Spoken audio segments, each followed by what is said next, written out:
राधे राधे। जय श्री कृष्ण। दोस्तों भाद्रपद माह की कृष्ण पक्ष की सप्तमी को संतान सप्तमी मनाई जाती है।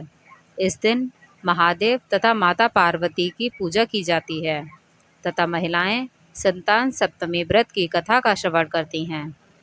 तो दोस्तों, आज की इस वीडियो में हम संतान सप्तमी व्रत की कथा का श्रवण करेंगे।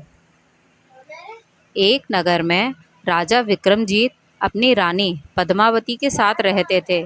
उन दोनों को किसी चीज़ की कमी नहीं थी। बस इस बात का दुख था कि अब तक उनके कोई संतान नहीं थी।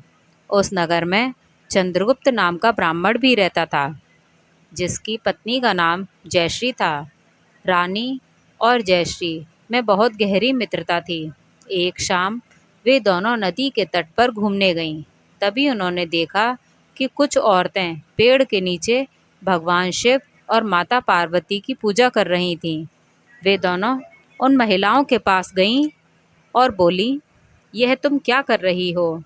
वे महिलाएं बोलीं, बहन, हमारे कोई संतान नहीं है और संतान की चाह हेतु संतान सप्तमी का व्रत कर रहे हैं। सुना है जो भी ये व्रत करता है उसे इसका फल अवश्य मिलता है। रानी और ब्राह्मणी दोनों ने ये व्रत करने का संकल्प लिया, लेकिन रानी ये व्रत नियमित तौर पर नहीं करती। कभी करती तो कभी भूल जाती। जबकि जयश्री ने सभी व्रत विधि विधान से किए और भगवान शिव और माता पार्वती से प्रार्थना की कि हे भोलेनाथ, मैंने आपका यह व्रत पूरी श्रद्धा अनुसार पूर्ण किया है। ओम नमः शिवाय। फिर कुछ समय पश्चात उन दोनों की मृत्यु हो गई। अगले जन्म में रानी ने बंदरिया तथा ब्राह्मणी ने मुर्गी की योनि में जन्म लिया। लेकिन इस जन्म में भी मुर्गी बनी ब्राह्मणी को संतान सप्तमी व्रत की महिमा याद रही और वो लगातार भोलेनाथ की उपासना करती रहती। लेकिन बंदरिया बनी रानी को कुछ भी याद नहीं रहा। कुछ दिन बाद उन दोनों की इस योनि में भी मृत्यु हो गई और ब्राह्मणी ने एक ब्राह्मण के घर में कन्या के रूप में जन्म लिया और रानी ने एक राजा के यहाँ जन्म लिया। जब वे दोनों बड़ी हुईं तो उन दोनों का विवाह हो गया। इस जन्म में भी ब्राह्मणी को संतान सप्तमी व्रत के बारे में याद रहा, परंतु रानी सब कुछ भूल गई।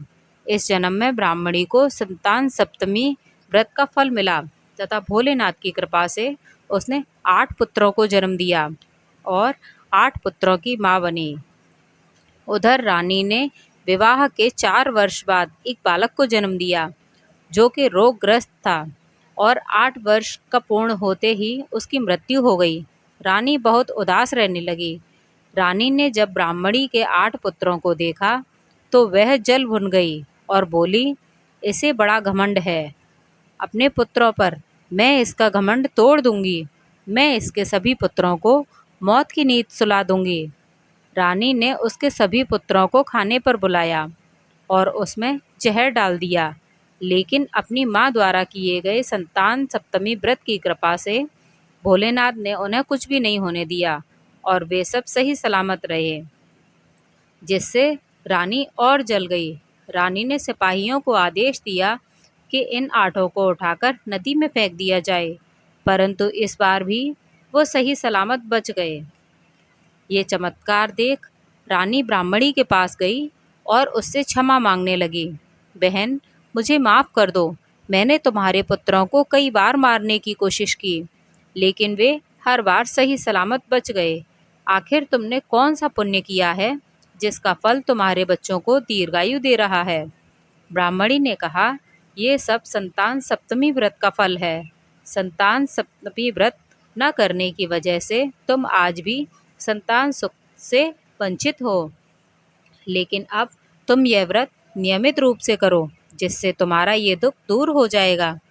रानी ने फिर यह व्रत करना शुरू किया और भोलेनाथ की कृपा से उसे 2-2 पुत्रों की प्राप्ति हुई और उसके जीवन के सभी दुख दूर हो गए।